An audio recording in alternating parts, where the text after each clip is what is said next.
नमस्कार। हिमाचल बुलेटिन में आपका स्वागत है। पेश है आज के समाचार।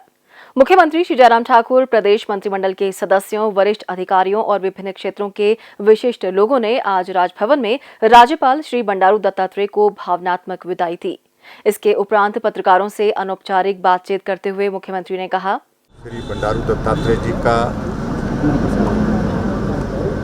कार्यकाल राज्यपाल महोदय के रूप में हमेशा स्मरण रहेगा, क्योंकि इतने सरल और सहज स्वभाव के व्यक्ति और इस दायित्व का निर्वहन करते हुए हिमाचल प्रदेश से आज जा रहे हैं।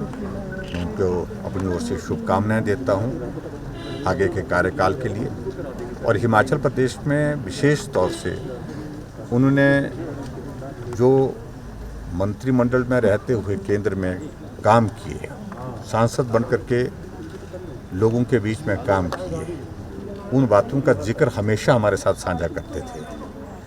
क्या नए इनिशिएटिव्स लिए जा सकते हैं, किस प्रकार से काम किया जा सकता है, और कोविड के दौरान बहुत कनेक्ट होकर के ये करना उचित रहेगा, इस प्रकार से करना उचित रहेगा, हमेशा हमको सुझाव देते रहे। मैं उनका आभार व्यक्त करता हूँ और उनका एक बहुत अच्छा कार्यकाल, यादगार कार्यकाल यहाँ हिमाचल प्रदेश में रहा। शिमला से उनकी जुड़ी यादें मुझे लगता है कि हमेशा उनको शिमला आने के लिए बाध्य करती रहेंगी, और हिमाचल प्रदेश का जो उनका कार्यकाल राज्यपाल के रूप में जो रहा है उसको हम सदैव स्मरण करेंगे। हिमाचल प्रदेश के राज्यपाल श्री राजेंद्र विश्वनाथ आर्लेकर के आज शाम शिमला पहुंचने पर मुख्यमंत्री श्री जयराम ठाकुर, प्रदेश मंत्रिमंडल के सदस्यों, कुलपतियों और राज्य सरकार के वरिष्ठ अधिकारियों तथा गणमान्य व्यक्तियों ने राजभवन में स्वागत किया। श्री जयराम ठाकुर ने उन्हें हिमाचली टोपी और शॉल भेंट कर सम्मानित किया। श्री राजेंद्र विश्वनाथ आर्लेकर 13 जुलाई 2021 को सुबह 10 बजे हिमाचल प्रदेश के 28वें राज्यपाल के रूप में शपथ लेंगे। मुख्यमंत्री श्री जयराम ठाकुर ने आज शिमला में सक्षम गुड़िया बोर्ड की बैठक की अध्यक्षता की। इस अवसर पर मुख्यमंत्री ने बालिकाओं को अपने अधिकारों के बारे में जागरूक बनने तथा उनके सामाजिक आर्थिक सशक्तिकरण पर बल दिया। उन्होंने कहा कि राज्य सरकार महिलाओं और बालिकाओं को सुरक्षित वातावरण प्रदान करने के लिए प्रतिबद्ध है। उन्होंने छात्राओं के साथ दुर्व्यवहार में शामिल शिक्षकों के विरुद्ध सख्त कार्रवाई करने के भी निर्देश दिए। श्री जयराम ठाकुर ने कहा कि सक्षम गुड़िया बोर्ड का गठन वर्ष 2018 में महिलाओं और बालिकाओं के सशक्तिकरण के लिए सुरक्षा से संबंधित अधिनियमों, नियमों, पुलिस और कार्यक्रमों की सिफारिशों को सुनिश्चित करने के उद्देश्य से किया गया था। बोर्ड का उद्देश्य प्रदेश में लड़कियों के उत्थान और सशक्तिकरण के लिए विभिन्न विभागों द्वारा चलाए जा रहे विभिन्न कार्यक्रमों की समीक्षा करना भी है। मुख्यमंत्री ने कहा कि राज्य सरकार ने महिलाओं और बालिकाओं का सशक्तिकरण सुनिश्चित करने के लिए कई योजनाएं शुरू की हैं। शगुन योजना के अंतर्गत बीपीएल परिवारों की लड़कियों को विवाह के समय 31,000 रुपए अनुदान के रूप में प्रदान किए जा रहे हैं।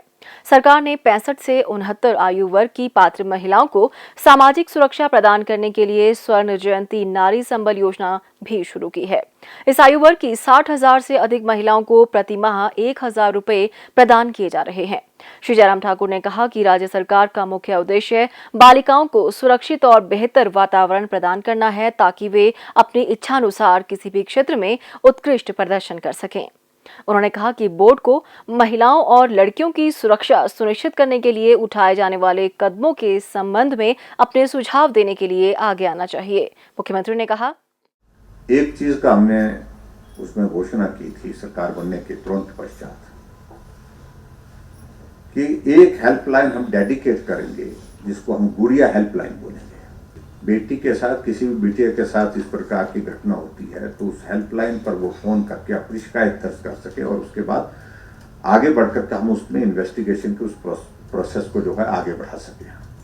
और उसमें मैं देख रहा हूँ कि हमने वो हेल्पलाइन शुरू की।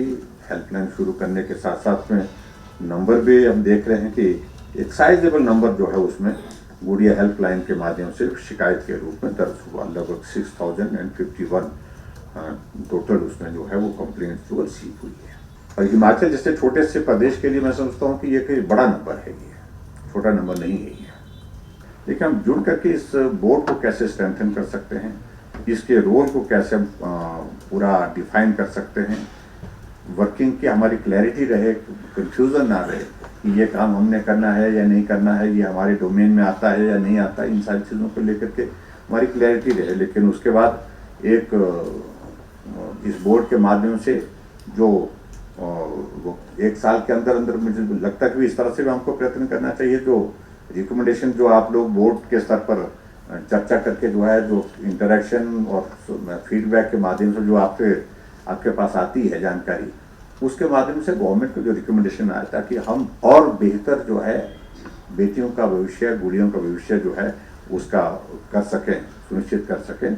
ये मुझे लगता है इसीलिए कि गुड़िया के साथ हमने सक्षम शब्द जुड़ा। पहले इस बोर्ड को सक्षम कर दिया पहले, और सक्षम करने के बाद फिर उसको आगे बढ़ करके इसकी भूमिका इम्पोर्टेंट हो, महत्वपूर्ण हो, उस दृष्टि से मैं आप सबके बीच में यही आग्रह करना चाहूँगा, उस काम के लिए आगे बढ़ाएं। मुख्यमंत्री श्री जयराम ठाकुर ने प्रदेश के विभिन्न हिस्सों में भारी वर्षा और बादल फटने की संभावित घटनाओं से हुए नुकसान पर चिंता व्यक्त की।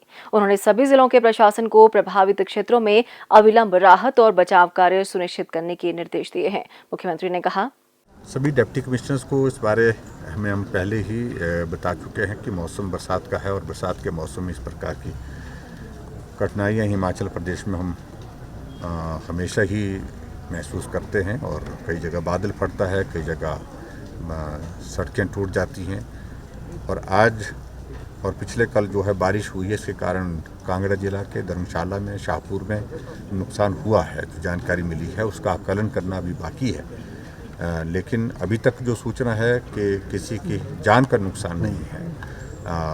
और उस दृष्टि से सभी डिप्टी कमिश्नर्स को कह दिया गया है और सभी एसपी को कह दिया गया है कि जहां भी इस प्रकार की स्थिति आती है तो एक तो रेस्क्यू ऑपरेशन करने की अगर ज़रूरत रहेगी तो उस बात के लिए भी आप सजग होकर के काम करने के लिए हमेशा तैयार रहें।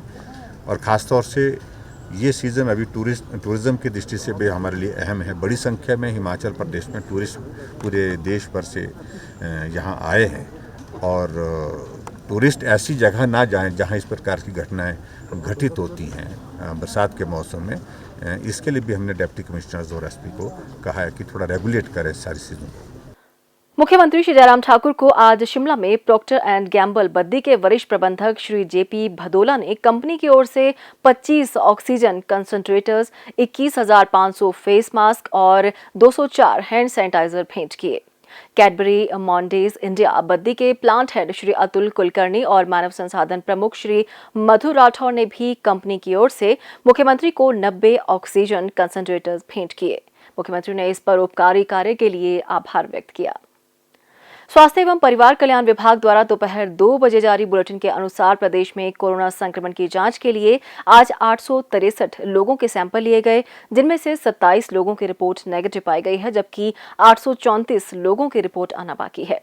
अभी तक 25,79,958 लोगों की जांच की जा चुकी है, जिनमें से 23,75,485 सैंपल की जांच नेगेटिव पाई गई है।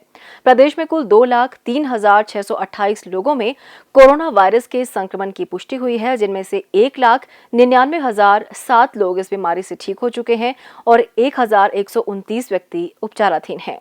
हिमाचल बुलेटिन देखने के लिए सब्सक्राइब करें YouTube channel DPR Himachal, follow करें ट्विटर @DPRHP, लाइक करें Facebook page information and public relations department Himachal Pradesh, visit करें वेबसाइट www.himachalpr.gov.in। इस अंक में इतना ही, कल फिर होगी मुलाकात। दीजिए इजाजत, नमस्कार।